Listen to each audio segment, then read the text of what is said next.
Alright. Hey, everybody. Let's get it done. See if we can't make some more progress today.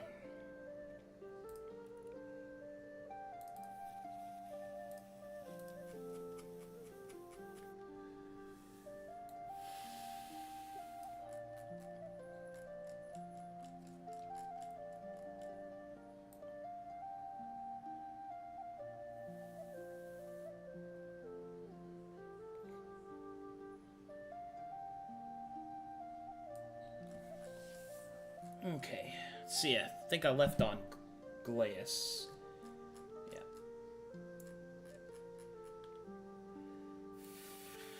Let's see, let's do it right. Let's do it here, put that there.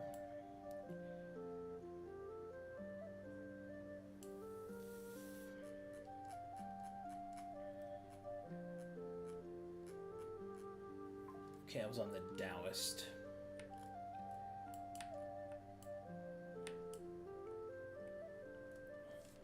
What was I doing with this?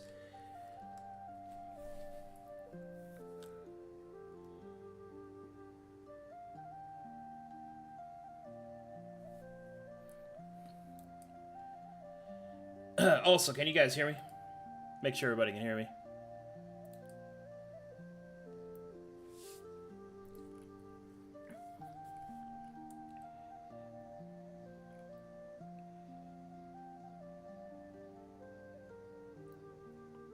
You hear me? Cool.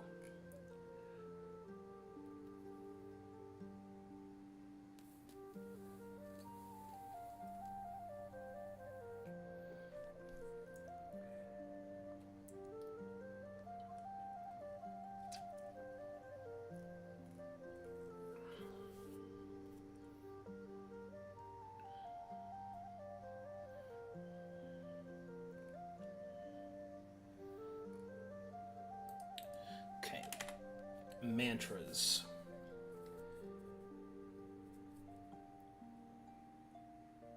I should double check what I did for the monastic.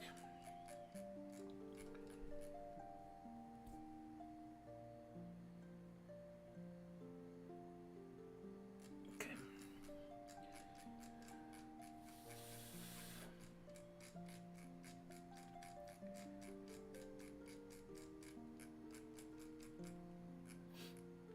Okay, so monastic, or excuse me, the Taoist, we want that to be cast a spell. We'll do magic empower. Whenever the Taoist would cast a spell that is augmented, they may also make an attack,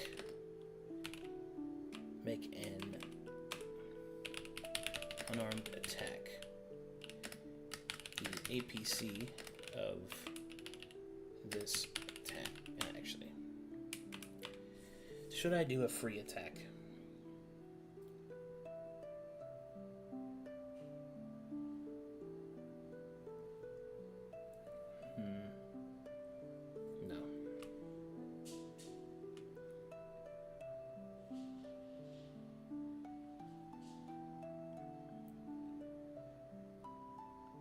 Are there monks in this system?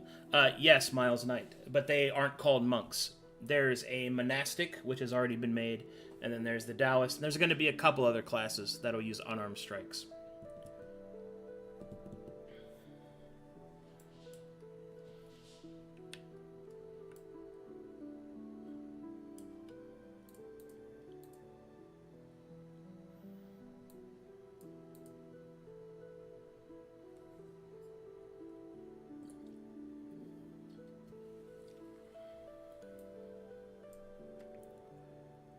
Let's do spells with the attack keyword.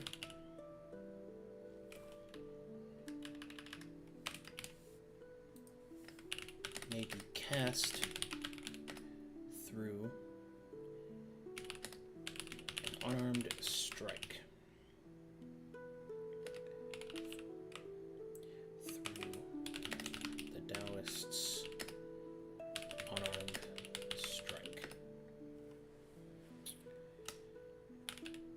the spell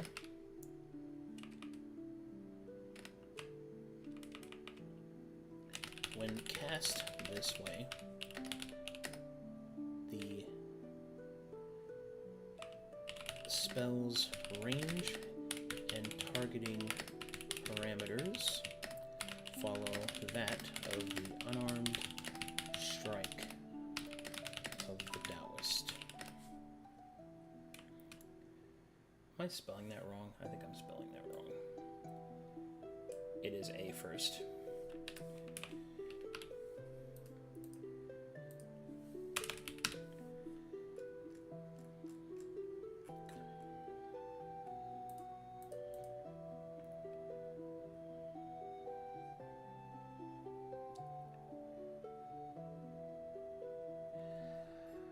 Also, next question. Have you ever considered doing voice acting? You have a crazy range.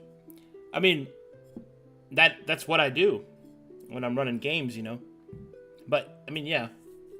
It'd be cool, but you have to join, like, a guild, and it's a... Yeah. Some I wouldn't mind doing one day, but... The return of Kick Puncher, yeah.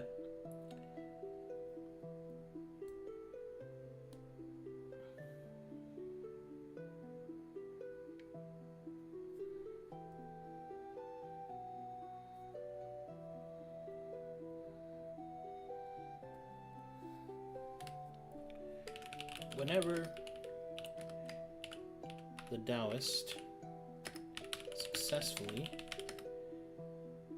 hits a target with this attack, if the spell had an augment, the augment lingers on the target as a mantra.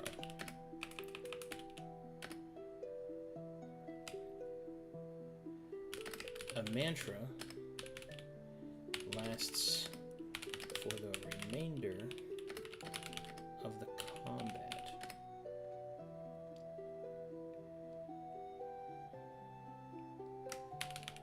The stored augment is automatically added to any attack spell that targets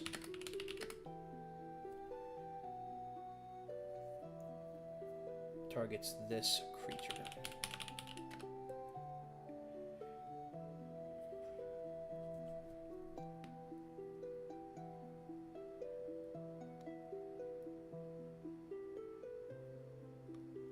Yeah, it takes a lot to get into there, Miles.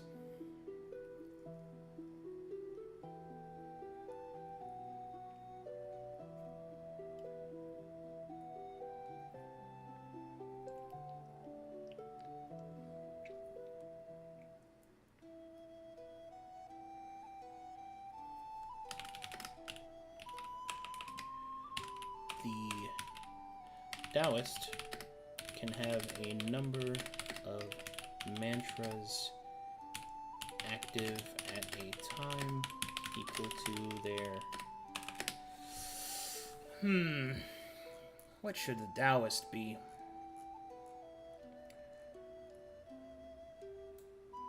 Probably Int Wisdom, I'd say.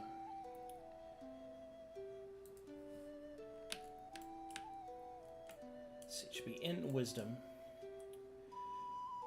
So cunning. Well, there's already a lot of cunning, isn't there?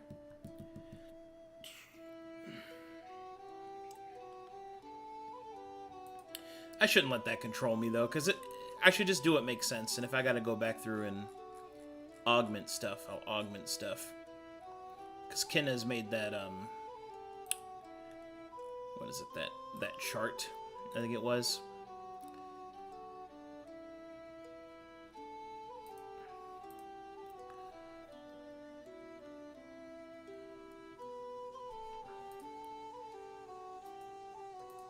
Cunning is a pretty heavily used sub attribute.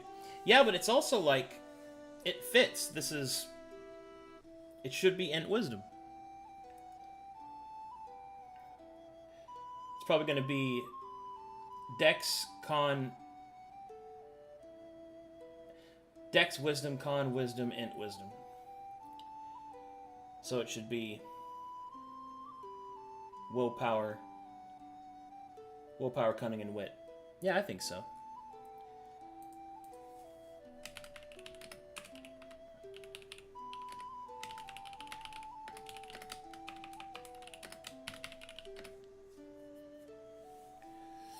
Okay. Enlightened Path.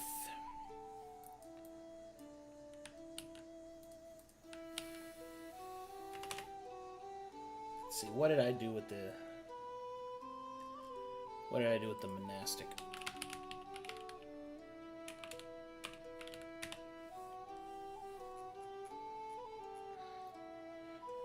Oh, this is their self-heal.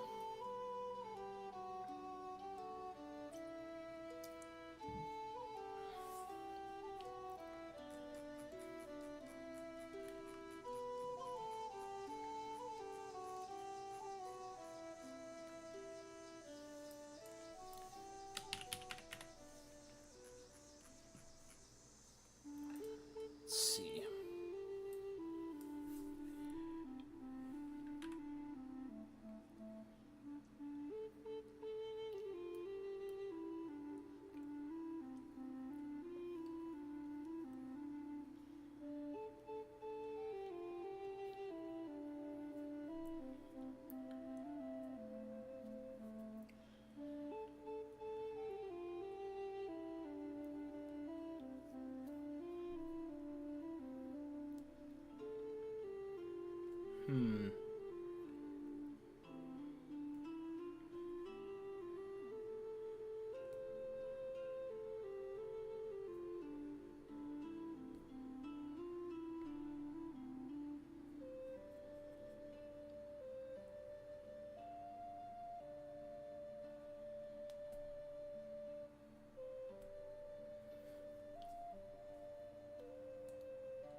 The Taoist increases the damage of their unarmed strikes to 1d6.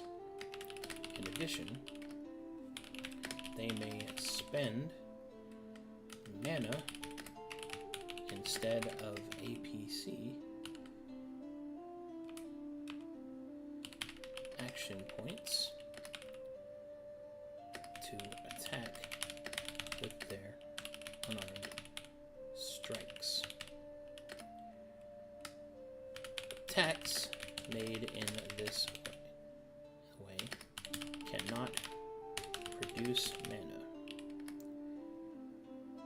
even if they would receive the mana from another ability or source.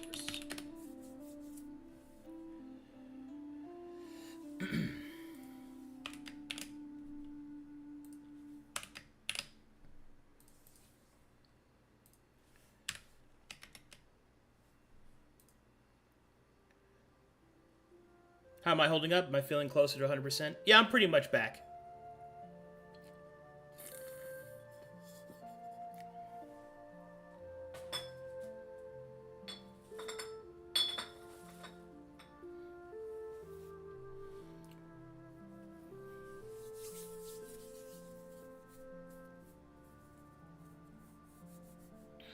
Okay. How does that compare to the monastic?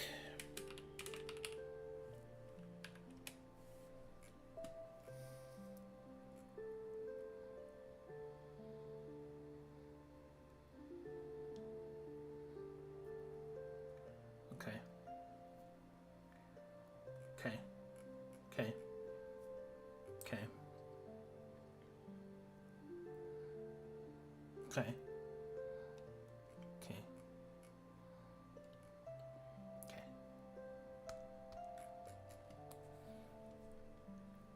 I think it's pretty straightforward. Because the Taoist can attack, cast a spell through their attacks, or if spell casting's limited somehow, or if they're silenced, or if they don't want to, they could just blow their mana to do a flurry of blows-esque effect.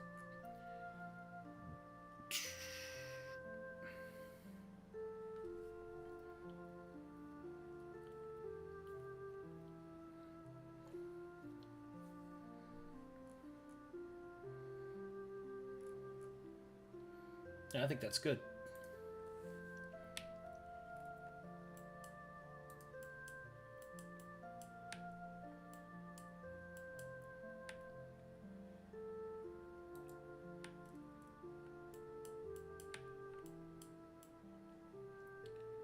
Let's see. 5th level.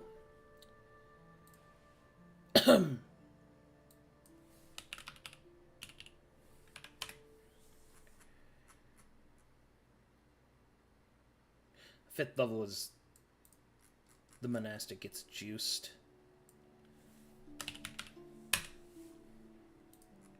Let's see.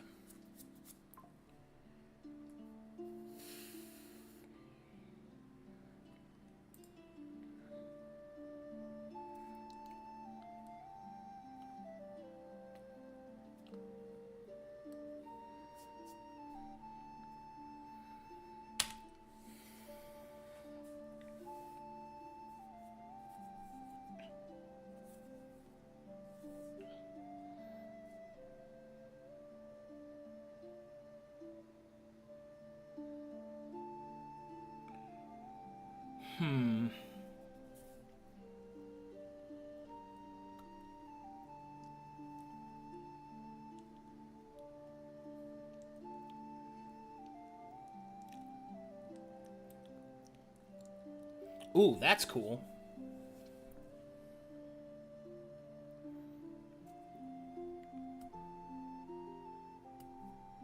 Oh, that's a good idea. I think, okay, so this would be...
Be right back, chat.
Okay, I'm back.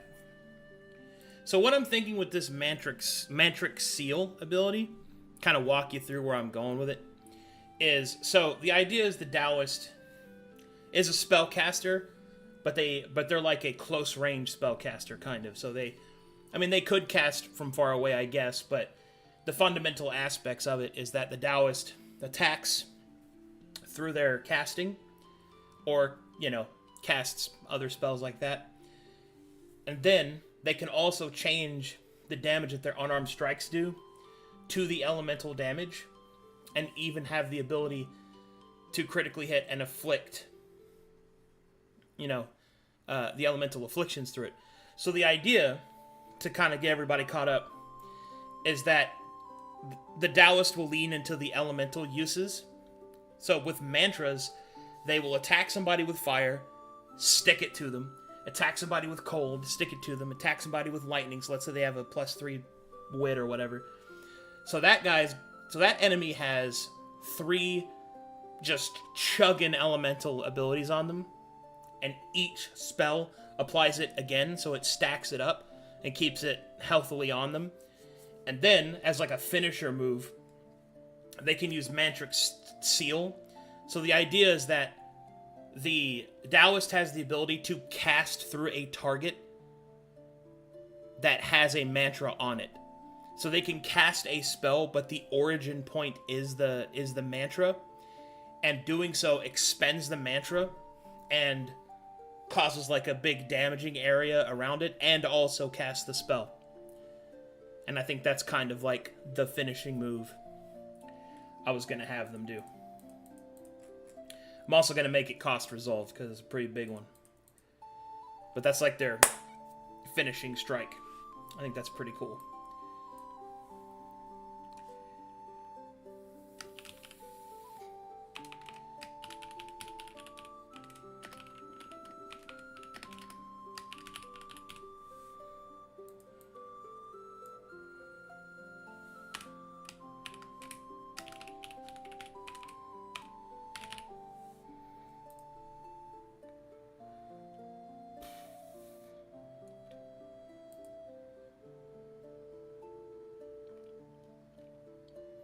Should this be 2 or 3? Make that 2, because I still have to cast the spell.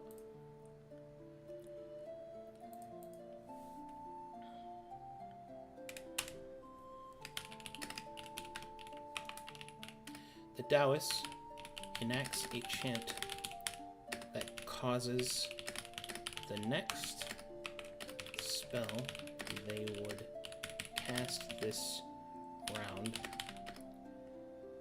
to originate from a creature affected by a mantra. A spell cast this way uses that creature as the origin point for the spell's parameters.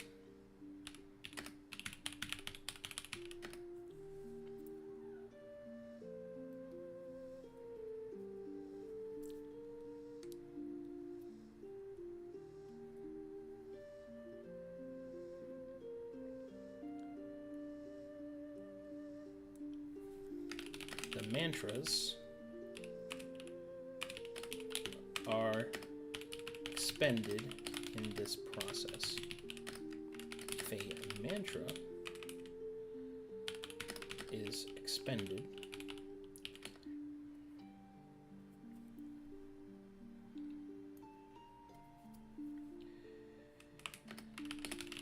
in this way, if it was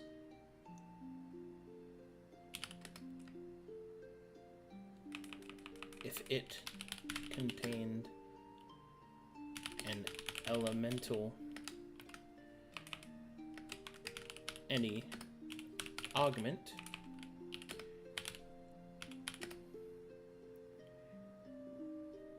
that mantra deals damage of the same element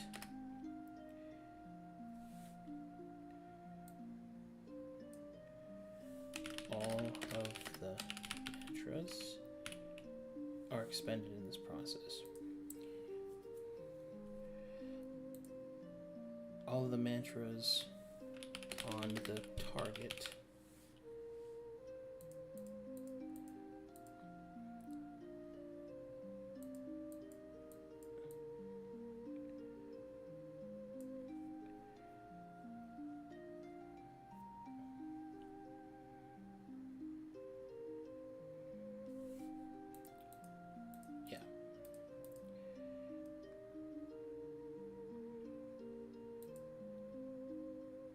same element equal to the Taoist's wit, cunning, or willpower.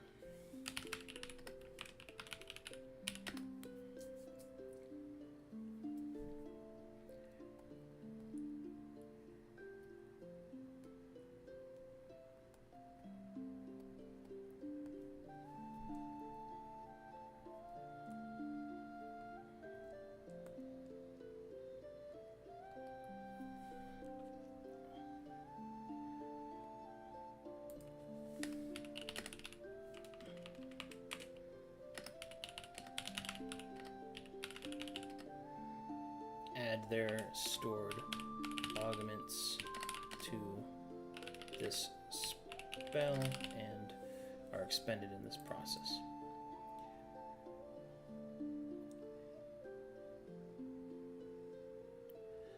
Are there non-combat features for each class, or is it all combat or healing related? So, the core classes, with the exception of their level 8, and the core classes, the continental classes, are all probably going to have a level 8 major story ability that they can interact with. And then the core skill classes will have a little bit more interaction that isn't strictly combat. And you also will have character paths which are not going to be combat oriented, as they will be for story interaction, exploration interaction, social interaction, or character theme augmentation.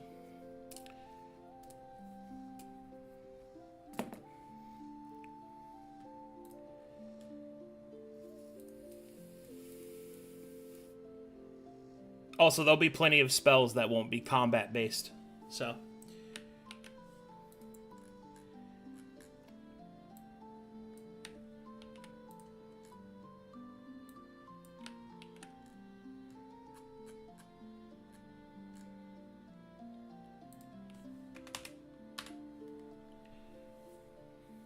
So no agent style class with social pillar.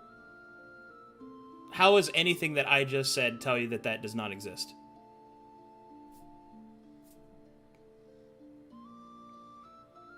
Yeah, I just said that the core skill classes will have exploration and social pieces. Essentially, it works like this. So the core classes give you the core mechanics that you need to build a character that can survive adventuring. And then you have the continental classes, which give you a heavier theme that uses a unique resource, but that is still geared towards allowing you to accomplish the thing that you want to accomplish in terms of your character identity for combat. And then the core skill classes are designed to take the skill that you actually want to be good at. So we'll use your example, the agent, which I presume is like, what, deception or diplomacy or something like that? Like you want to be a secret agent. Well, that means that you would choose that as one of your classes, the core skill class of that, and you'd have a bunch of stuff that augments the use of that skill. Here, I'll show you what I mean. It'll be easier just to show you. So over here, we'll go to Wanderer, right? And then we'll go to the Charlatan for deception. Let's see, Detective for investigation. infiltrator for stealth. So all of these could be special agents. Go to faith. There's some good examples here, I think. Let's see, heretic, which will give you all sorts of abilities to hide yourself. Let's see, what else we got in here? Relic Seeker's another one that might work. Converter, that's another good one. Mana is, let's see here. Ooh, Occultist, that's a good one.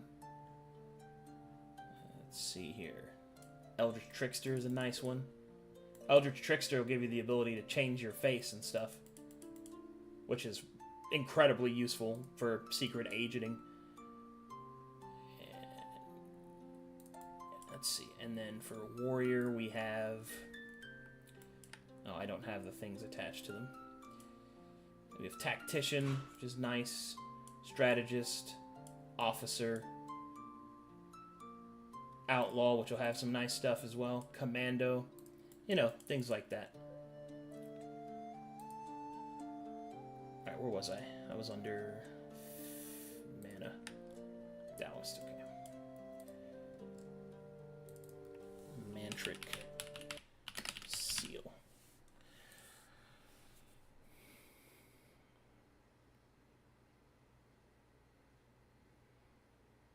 It's baked into the custom character paths, but not other milestones, is what I'm saying. I haven't seen Wanderer beyond the core skill classes, but it looked combat-focused for them with Adrenaline. Well, yeah, because they're still going to be in combat. That's what the core skill classes are... excuse me. The core classes are to ensure that the base interactions of the game in combat can be done. I mean, not just in combat, but that's also where your item interaction is. That's where your movement is. Like, not just combat. Like, all the core abilities of the game are focused around those specifically and the way that they uniquely interact with them. And then you have the continental classes, which are meant to kind of push into heavy theming and to augment the application of those combat setups, so that you have kind of like a more unique outlook and, you know, more interesting ways that you can interact with the system. So all classes have like a level 8 interaction that isn't combat focused, except Warrior. Core classes of Warrior don't have it, mostly because they have they're combat classes, right? They just kind of have to have it. And then you have Continental, which are all of them have an 8th level ability that lets you interact with the story in a unique way. And then the core skill classes is where all of the social and exploration abilities are going to be more focused in for the class system. And then you have the character paths, which by design are even more focused on story, like story rewards and special interaction points. Like, so.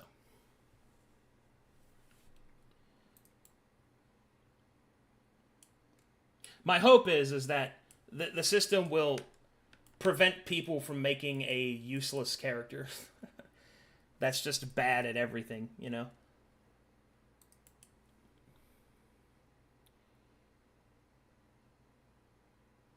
Is it intended to lock out Vagabond out of more than combat exploration focused classes and more focus on character paths for them? Well, yeah, Vagabond gets locked out of Continental and skill classes because they have the ability to take whatever they want and mix it together however they'd like. But they still get character paths. Useless at combat, you mean? Yeah, that's what I mean. Like, I don't want people to have a character that's all aesthetic and is completely useless in combat and can't do anything. You know? Because there's a lot of that happens in past systems that I've seen where you have to sacrifice combat viability for aesthetics and like cool interaction features. I don't want people to make a sacrifice to do that. I want them to have all the tools that they need. So is combat the biggest pillar? Yeah. Combat's always been the biggest pillar in every D&D game since the beginning. Like, it always has been the biggest pillar. Because it requires the most rules. Like, so much of the book is setting you up for how combat works. Because it has to, right? I mean, hell, the game started as a combat miniatures game. That doesn't mean that the others aren't going to be well supported or satisfied, but I mean, it's the biggest pillar. Yes, it's always been the biggest pillar. If you have at least one core class, you have some level of combat viability. Well, yeah, that's the thing. Like, I don't want people to have to choose between that. That's why I designed the class system the way that I did. Because in the class system, you can choose more than one core class if you want. But you can only choose one continental or one skill class. And that's to make sure that people are not so self-sufficient that they don't need their teammates. That people have a determinable identity into how they can interact with the game space. But it also means that you have to have a core class. Which means that because you have to have a core class, you have the fundamental attribute access to not be terrible in combat.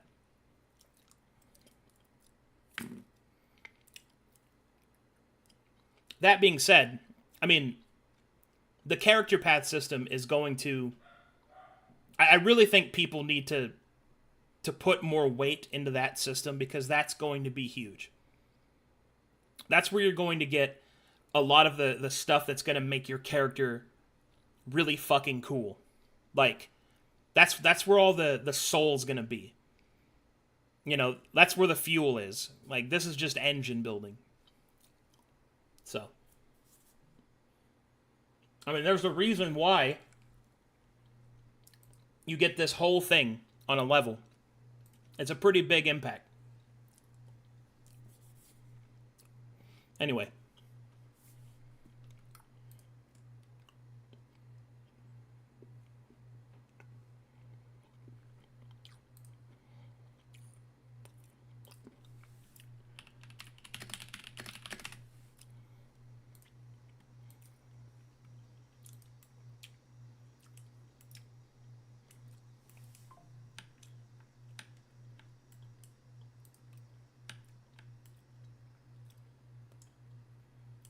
Let me go back and see what the monastic is, 7th level.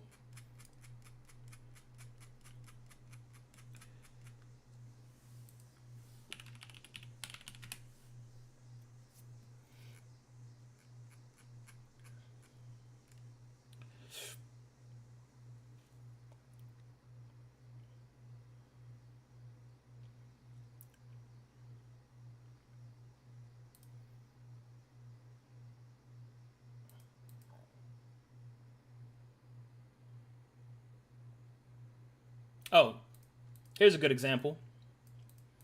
So the monastic, which is the faith monk at 8th level, can just meditate and purge themselves of afflictions and wounds and conditions. They actually have a meditate, which gives them a whole myriad of interaction points for roleplay. What do they get? Shattering Strike?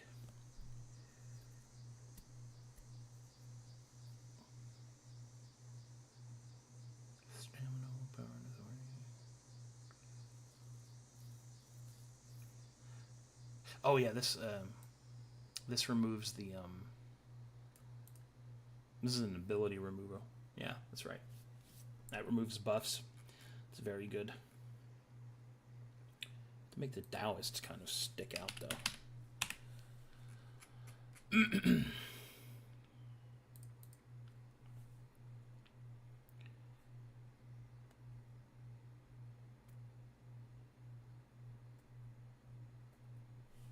Do with the Sohei.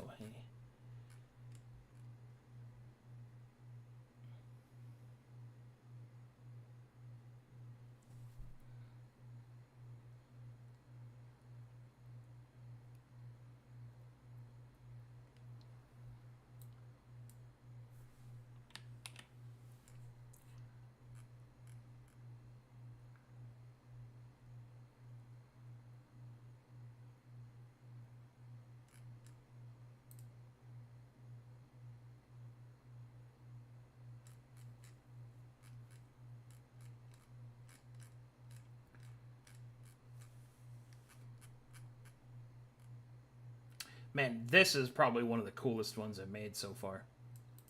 For the 8th level abilities.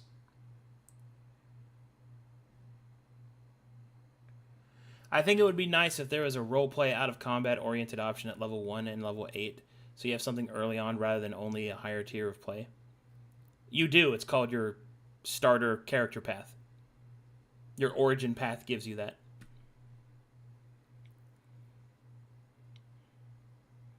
Like, you start with an origin, which gives you your unique roleplay interaction.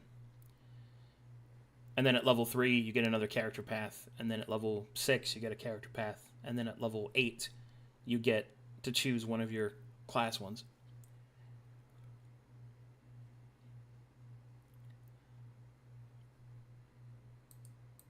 And also, the level 8 interactions are supposed to be representative of, like, your progression through the story, and, you know, your power level is sufficient enough that you can simply do these things.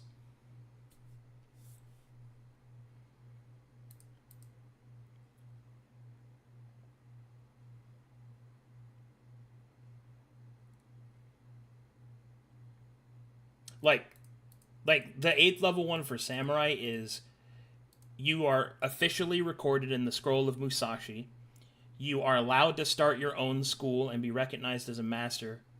And you can challenge and accept duels to increase honor and spread fame. Like, boom. That's fucking awesome. Right? Like, that's a huge one. And I think that's awesome.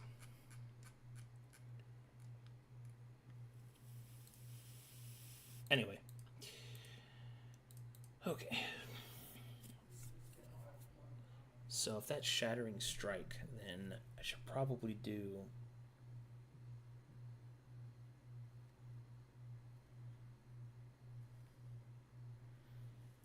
That's a good point, Rinko. Yeah, races will also give you a unique interaction point as well. Which I'm actually thinking about redoing the races to make them even better in terms of what they allow you to do.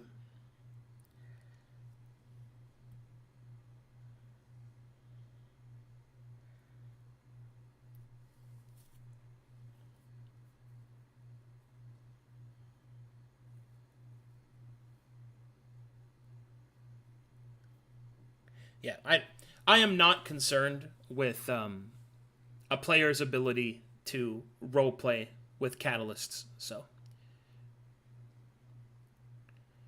question about the sorcerer level 8.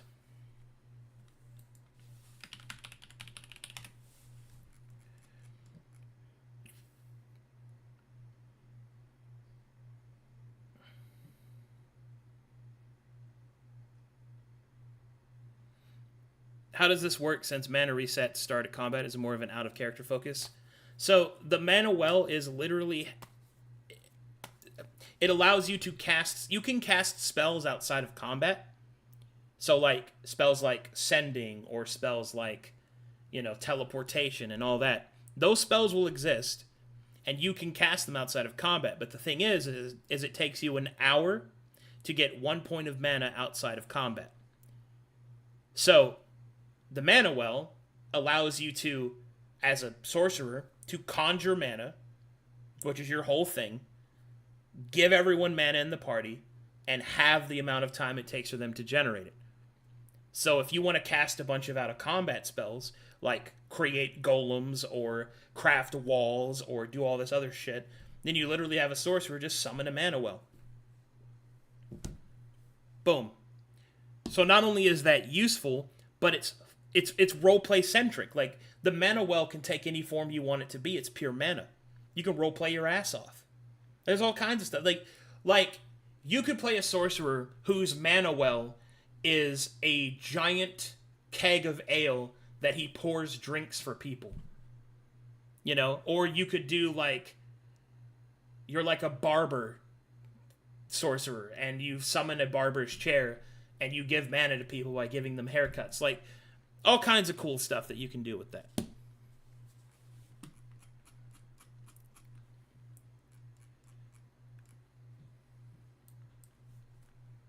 Yeah, I left the role play abilities more ambiguous so that you can just make them whatever you want them to be. Yeah. So I'm not worried about it.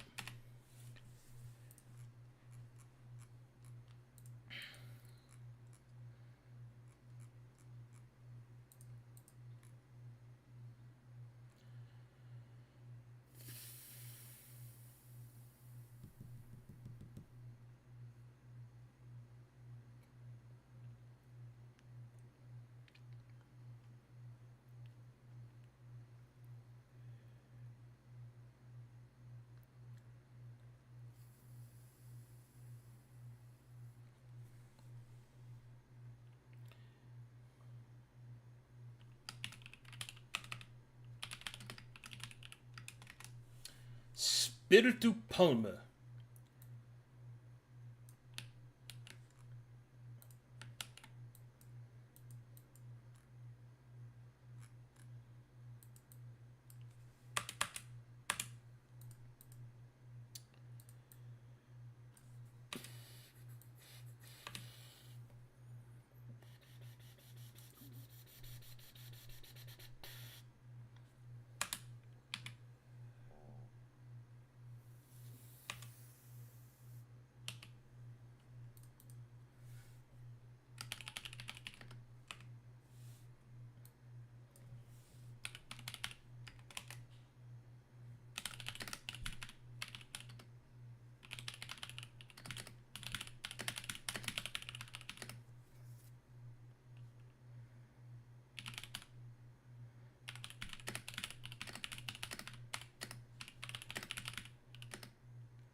Let's see, because at that level, that'd still be like 8 attacks. I think that's good.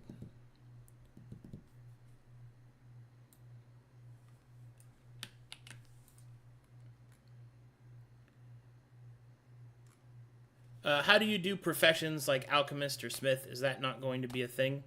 So vocations are probably going to be through the kits that you choose, and they're going to be like their own little classes that you choose to just progress in. I haven't worked out exactly how I want to do it yet, but essentially a vocation is, I'll just explain it this way, I guess. So let's say you wanted to be a smith, right? So you would choose smithing tools, and that's your vocation. And the vocation is like a class that specifically targets downtime activities and gives you access to all of the different downtime abilities and stuff like that. And that's kind of what its whole thing is. So, like, cobbler's a good example, or something like that. Well, I think a more realistic example would be chef. Let's use chef. I think that one kind of gives the best example. So, your vocation is chef. You have a cooking kit. That's your kit, right? So your downtime actions are you can make food, which can imbue people with effects and stuff for like a whole day. You can also produce supplies. You also have access to camp actions, which is another big thing that I'm going to focus on, is that downtime activities will not just be while in town, but there's also going to be camp actions. Now, camp actions are used a lot in the video game stylings of tabletop games, but I don't think they're a poor concept. They just have to be designed properly that the camp actions feel equalized. So that's kind of the direction I'm going with that, is that your vocation, which is the kit that you choose to know how to use, similar to your core skill. You're going to have a core skill, which represents your knowledge and stuff like that. And the kit that you choose will be your vocation. And that's going to be like your normal everyday person stuff. How much latitude is there? I'm not sure. Could I make woodblock Yeezys as a vocation? Well, okay, like, it depends. Like, I haven't made the list yet, so I haven't decided how deep I want to go into it. Like, do I want there to be a cobbler? Do I want there to be a bowyer, a tanner?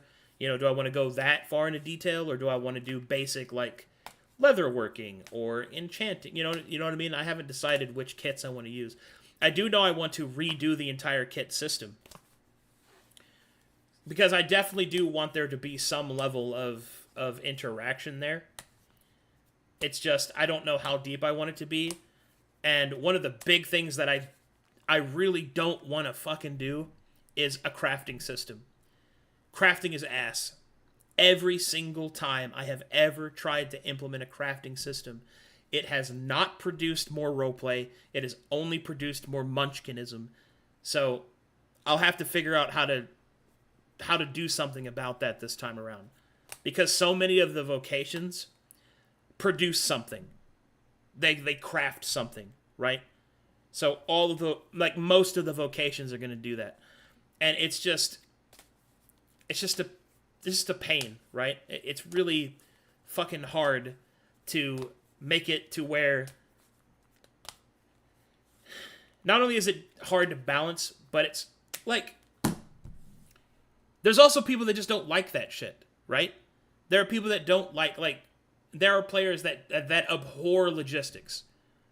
You know, there are players that abhor logistics, but there are also players that love logistics. There are people that love sitting in town and like trying to think of all the different things that they need to make. Like, there are player archetypes that will enjoy that a lot. So I don't want to ignore it completely. I don't want to deny those types of players, but I also don't want the system to be bogged down by heavy number crunch, right? Which was the whole mantra that I've been going on and on about. So it's a tough problem. Like, what to do with the crafting and therefore vocations that produce things. Like, what do I do? So some of the things I thought about doing for that was what you actually do is far more ambiguous. So yeah, let's use your silly example of I make a bunch of wooden block Yeezys because I'm from Glacis, and now everybody's got these sick sandals that they wear. That's fine. That's what you actually do. But the mechanical difference is that you used your cobbler vocation to give everyone +1 movement rating, which is one of the downtime options you have. Simple as that. A simple, small bonus that impacts the game, and that's it. Or I could do something where the vocation gives you the ability to interact with the exploration and social pillars more directly, as well as make you a base amount of money, I suppose. So you could do stuff like, maybe as a cobbler, you're able to go and speak to a lot of the lower born people and do information gathering, stuff like that. So there's a lot to consider. Like, I could do several categories of representation for the vocations. There's also unique vocations, like, soul singers from Rhine, or the smiths from Elder Sharkai. There's all kinds of like cool, unique stuff as well to keep in mind. So right now, I'm building the base classes. More will come. I have to make it first, and I have to test the things that I've made to make sure that they're not broken, that they're not like dumb or stupid. So there's a reason why I gave myself 6 months to do this before January, right? I've made pretty good progress so far, but I still have to do it. Ain't nobody gonna do it for me.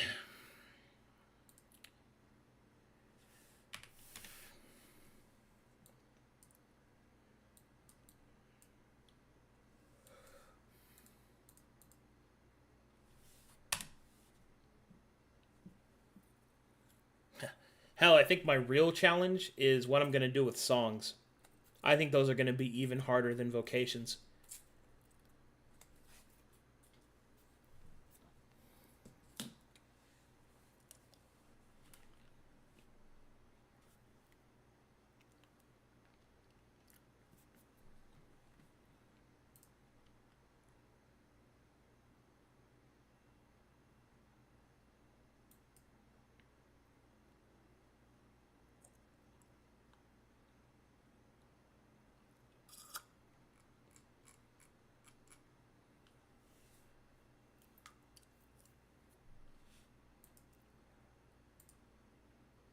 Where'd my tunes go?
Let's see here.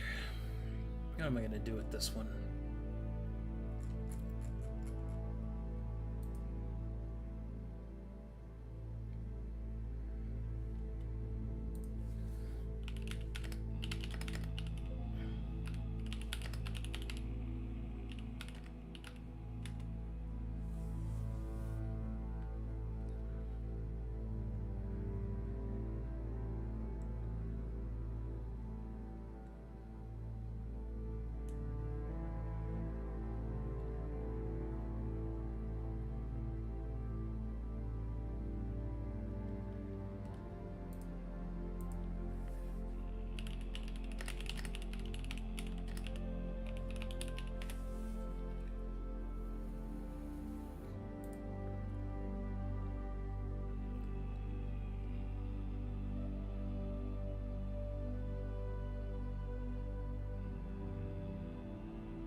It got really quiet, so here's a question. Jason or Michael Myers? Who do you like more and why?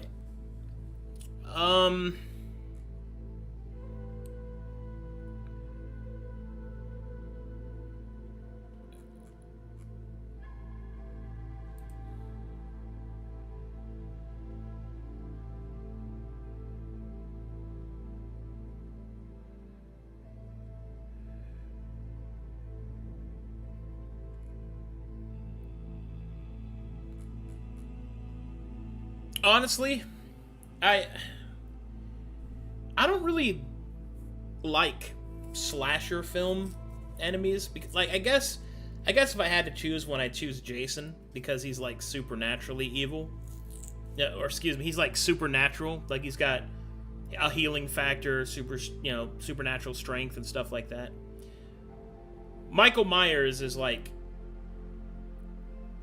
a purely evil person. He's definitely more evil than Jason, but it's like he's also just a guy. I think the problem that I really have with human slashers, you know, like Texas Chainsaw Massacre guy or Leatherface, I think his name is, you know, stuff like that. Those are just dudes. They can be killed. They can be fought. They have been fought off before, right? Like, it's not really as believable. You know, supernatural horror, I think, is more my cup of tea. But then again, I'm not really like... I don't really get scared when I watch horror movies. That's why people like watching them with me. Because it's more academic to me whenever I watch something like that. Because all I'm basically doing is assigning stats and figuring out how I would recreate the creature that is presented to me, you know, in a D&D space, so I don't know.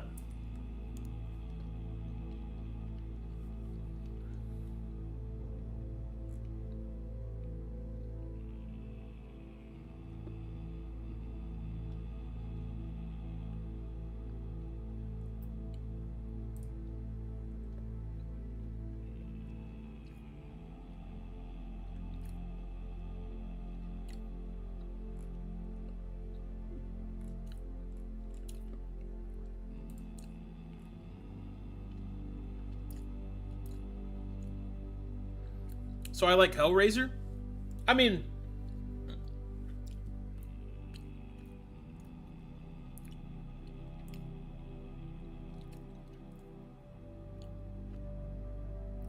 Not really. That's more of a, taste thing, I suppose.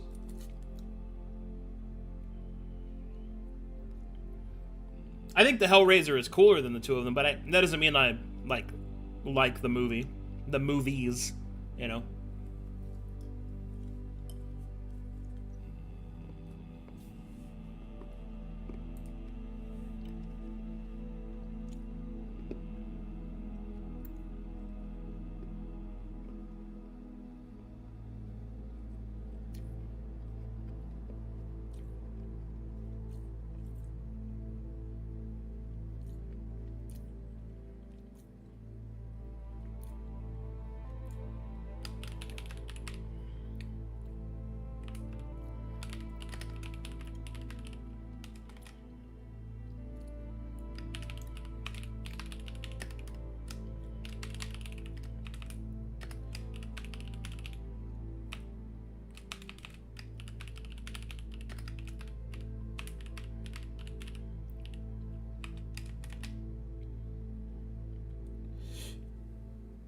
Give me some slasher horror movies that you like. I'm a fan of Freddy. I think Freddy Krueger works. You know, he's supernatural. He exists with a somewhat clear set of rules. I think Pennywise is okay, but I think that the problem with Pennywise is that the characters that surround him kind of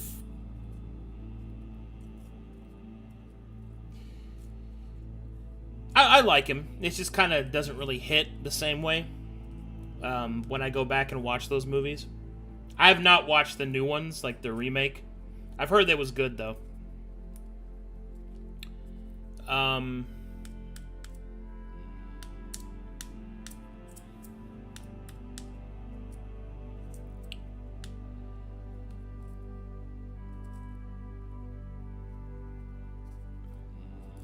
don't know.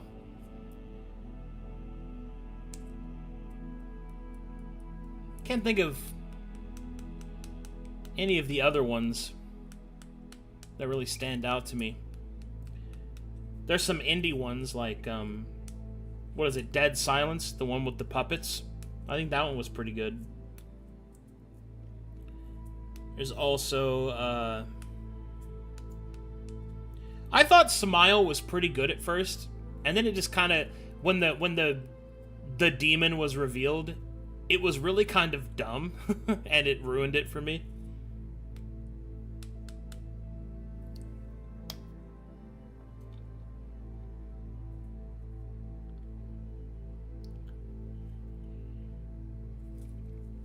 I don't know, I can't really think of any others.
Well, see, that's the thing, right?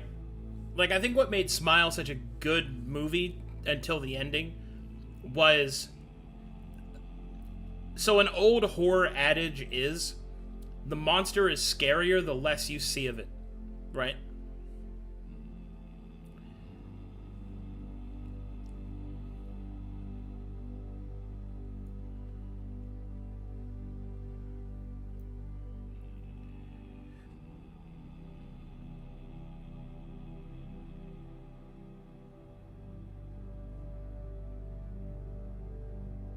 You might like Abigail. Isn't that the one where she's a vampire and she kills all the people that tried to kidnap her?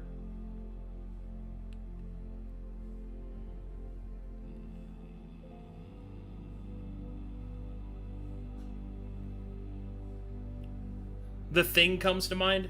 Well, The Thing is a masterpiece, right? Very good, very good.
Okay, that's pretty good.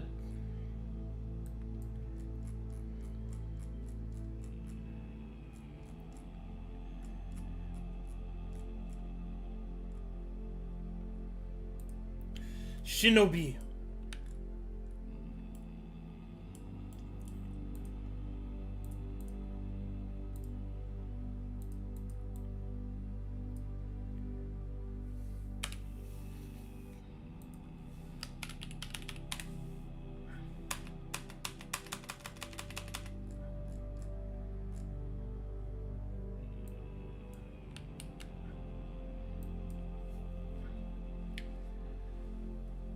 Oh, Shinobi.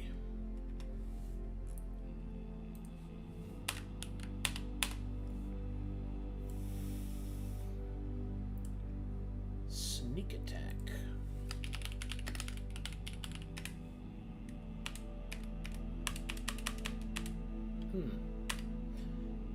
Oh yeah, that's right. I was applying it to the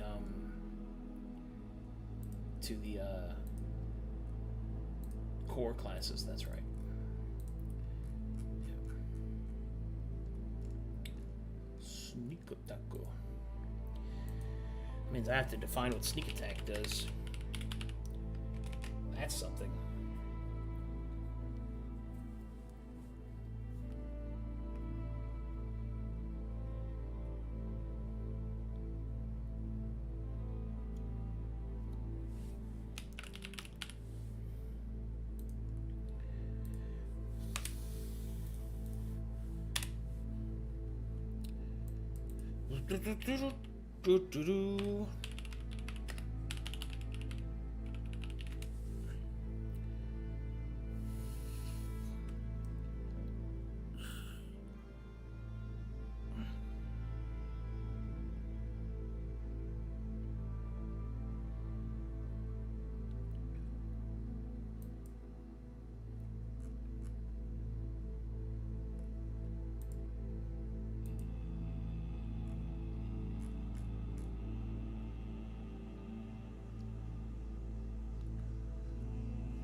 Hmm.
Let's see.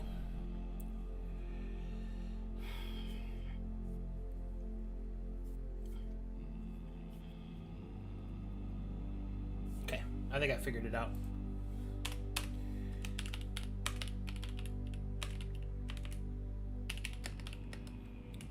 Keywords. Mundane. Core. No, not core. Mundane. Empower.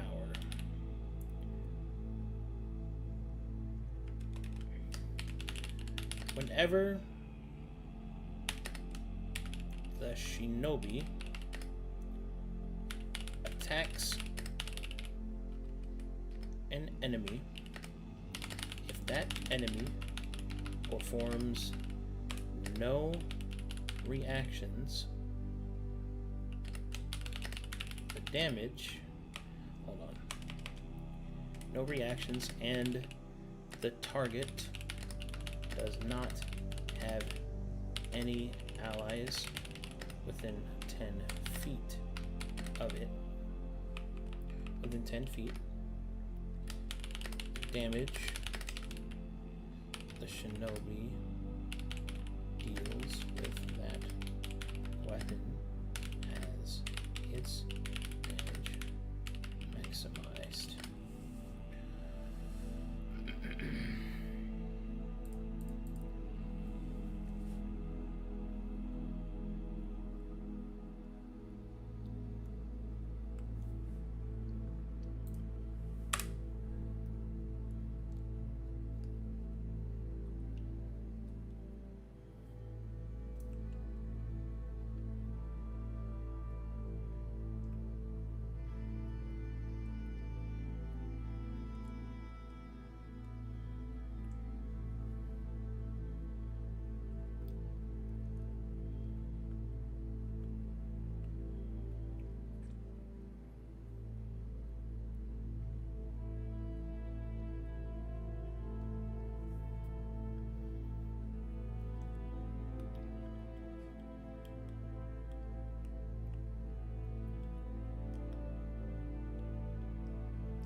I think that's good. Yeah.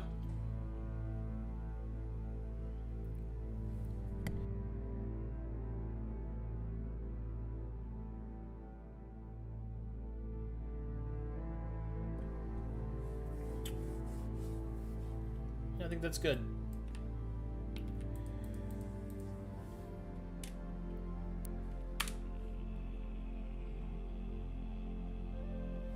Oh, I also thought of how to fix shields. And the idea that I've come up with is that shields, to use them, excuse me, I'm getting ahead of myself. If an enemy attempts to attack you and you want to use the block action, the APC is equal to the shield's representative APC. However, the proposed change I've been thinking about is that if that enemy is taunted, the APC cost of using the shield is reduced by an amount equal to the tier of the taunt.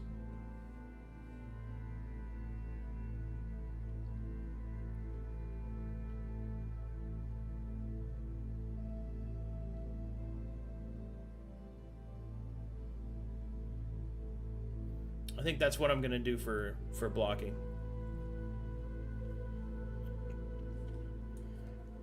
Yeah.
Yeah, I mean, I think it's good because like most characters that have any business wielding a shield have the capacity to taunt, right? And it'll really help with that.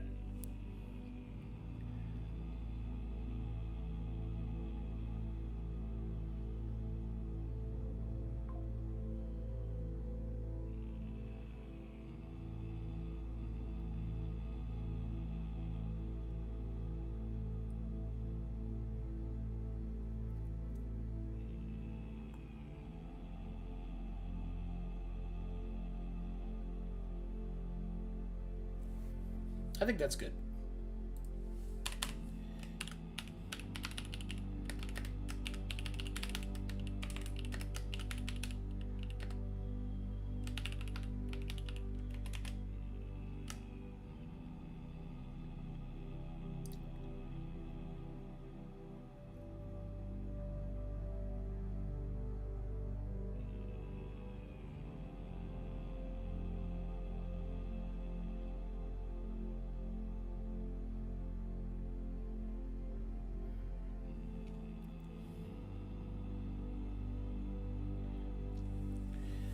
So leveling up will not improve your main weapon directly, but the weapons that are similar. Well, the idea is that as you level up your weapons, you get a higher variety of weapons that you can actually use and things that you can benefit from for them. Now, that being said, that doesn't mean that I don't plan on making more than one maneuver for a weapon. The base weapon system right now is super bare bones because I'm just testing.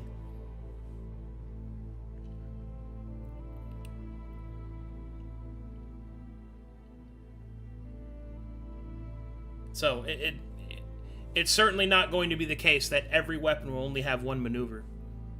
But the idea is that right now I'm trying to branch out with which weapons have what maneuvers.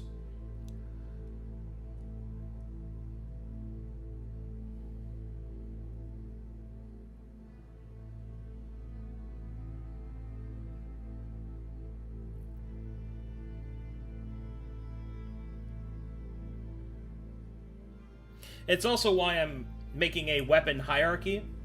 So weapons that are lower on the hierarchy, if you get their maneuvers, you can use it on a weapon that's above them on the hierarchy.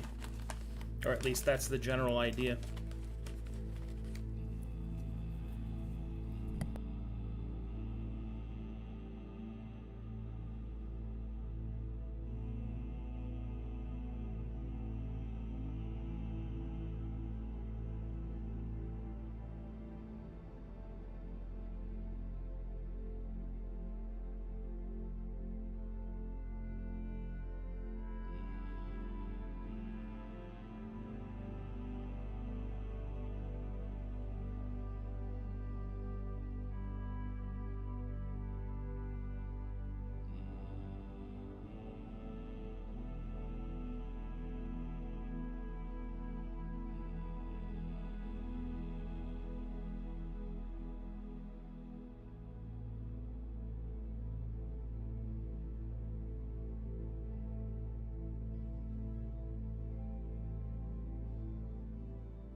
the shinobi can move to any point they can see within their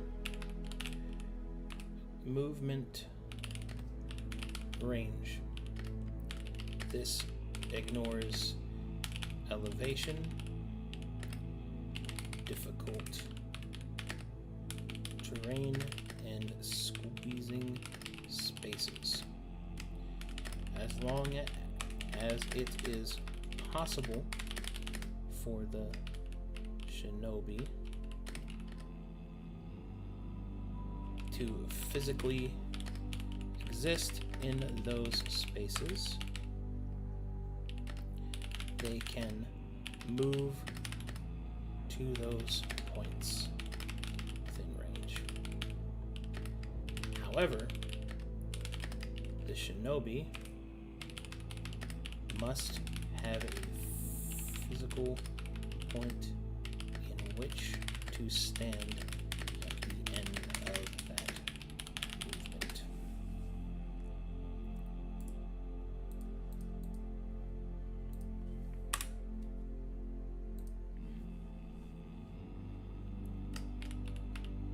This movement requires no skill checks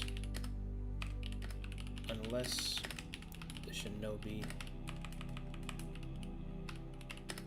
is being challenged by an enemy.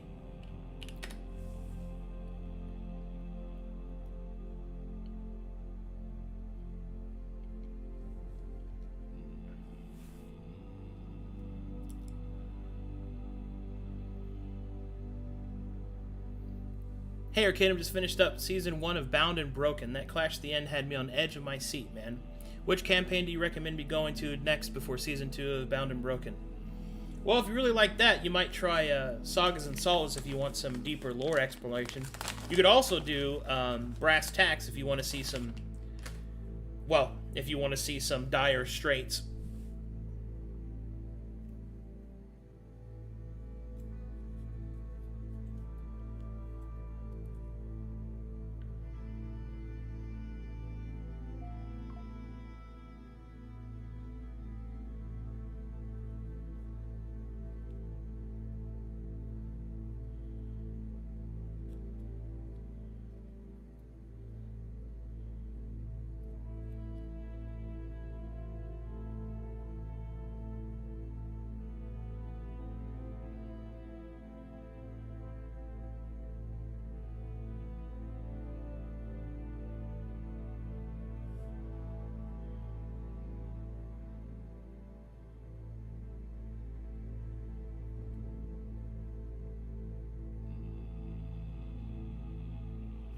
Yeah, that's true.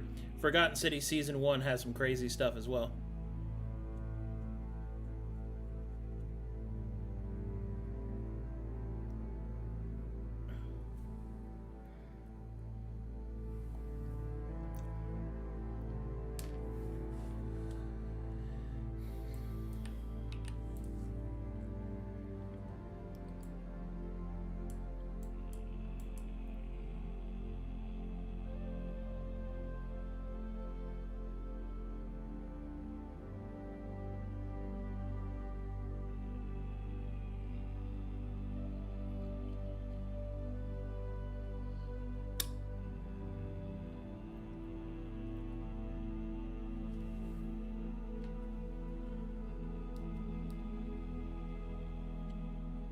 I suppose you'll have to see it, won't you, Reese Watson? Reese Watson? Race?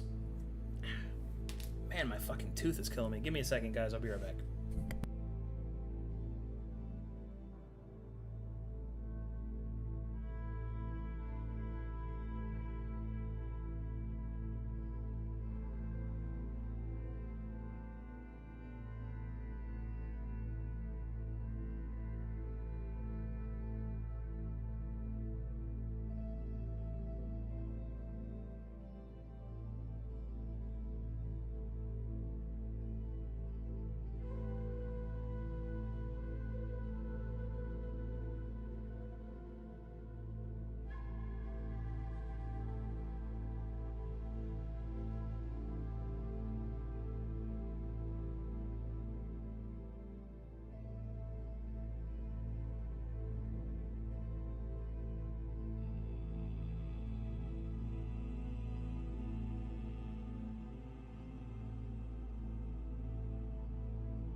Okay, I'm back. Alright, let's see.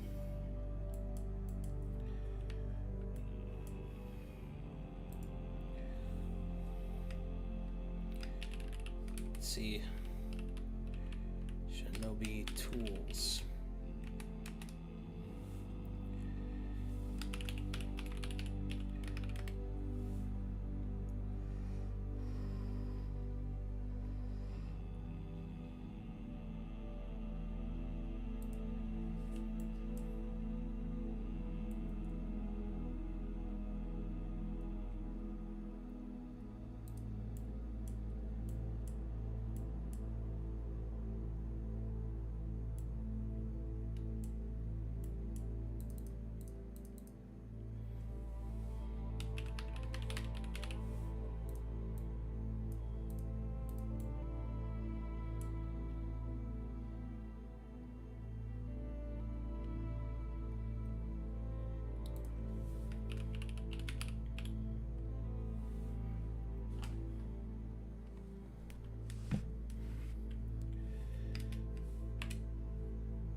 Now, what sub-attribute should I do for Shinobi?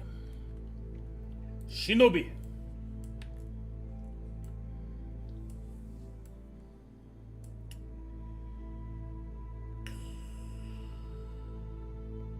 Probably initiative, dex, and intelligence.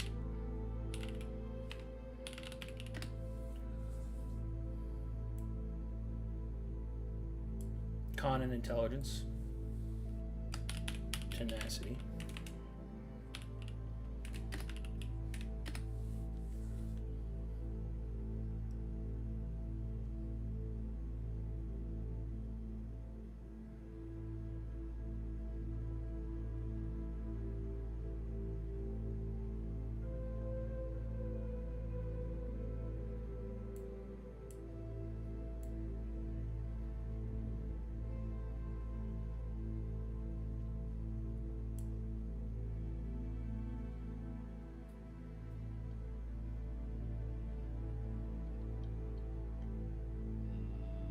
Stamina.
Sorry guys. My tooth is fucking killing me. I'm gonna go on mute real quick.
Yeah, I think this might be the new way I'll do consumable-based classes. Or instead of worrying about them having consumables, it's just that they have a bunch of presumed preparatory work that is based off of whether or not they are supplied. It super simplifies it. Might be something to consider for all of them.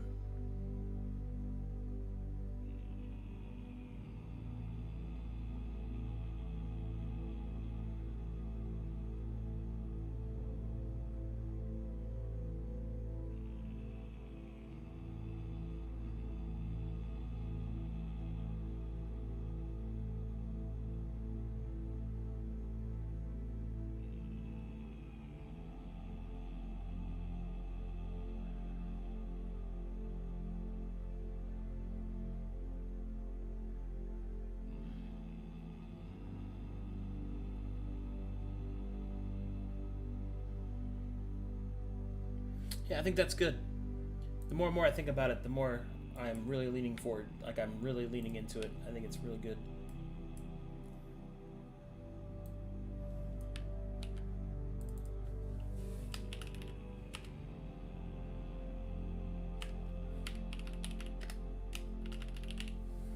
So the idea is that you have a certain number of times that you can use these effects based off of sub-attributes, which are the abstract representation of you taking the time to prepare your tools. And you can repair your tools every time you long rest as long as you are supplied. So if you run out of supplies, then you can't do it anymore.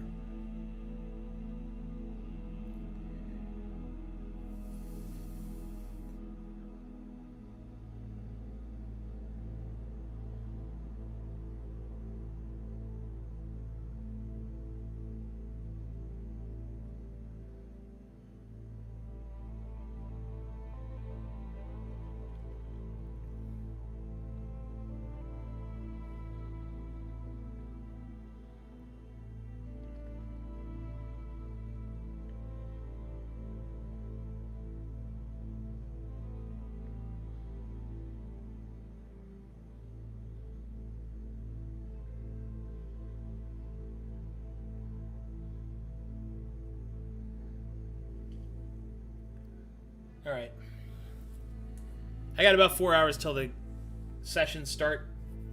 I'm going to take some medicine and take care of this toothache before then so I can actually run that test session. So I'll see you guys back here at 8. Thanks for watching. We got a bit done. Not as much as I'd like. My tooth is killing me and it's so distracting. So I will see you guys then. Thanks for watching, everybody. Oh my god, it's fucking hurting. Fuck. Alright, I'll see you guys. Thanks again. See you guys at in 4 hours.